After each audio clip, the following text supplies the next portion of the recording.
y'all, welcome back.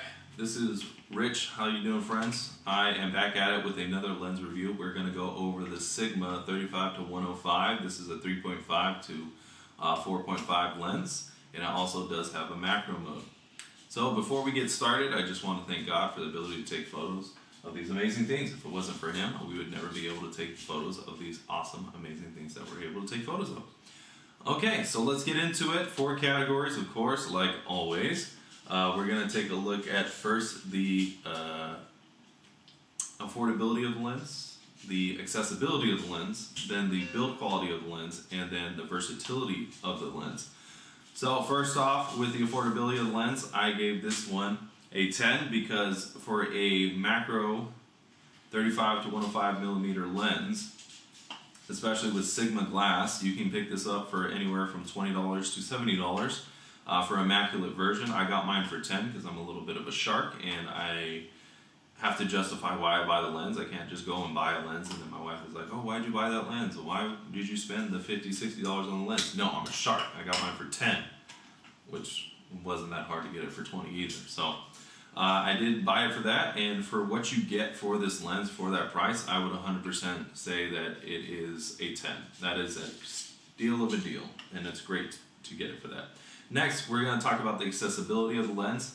For pretty much for all these manual focus and manual aperture lens, the highest rating I could possibly give them is an 8, just because you don't have auto aperture, you don't have autofocus. On a lens that has autofocus and auto aperture, that kind of, like a lens like this, the F3.5-4.5 has auto aperture and autofocus, so that kind of already pushes it up a little bit more. But 8 is not bad because that is the best a manual lens can get, and this one is absolutely easy to use. I think a beginner, if they've already used one of the prime lenses, tries to use this, they will have a joy of a time using it, and it would probably be a good lens to start out with in fully manual if you haven't done it already. Now, a professional or not professional, somebody that's more experienced, more nuanced with lenses, this will be a joy to use, absolutely easy. The focus throw is super nice and easy. You do have that macro ability to ultra focus some of the different. It gives you a little bit more room to focus when you switch out that barrel and start moving it around a little bit. It allows you to throw the focus a little bit more.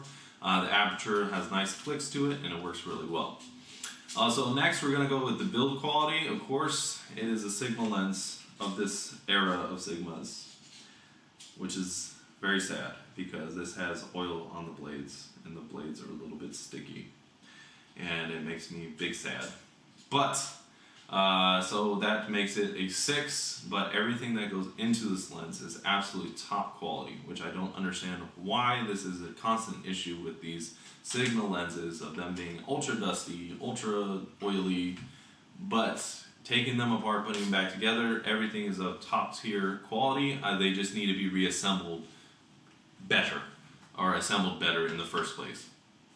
So next, we are going to take a look at the versatility of this lens. So if I didn't mention it before, build quality was 6. Versatility is going to be the next thing on this lens. And the versatility is quite vast, actually.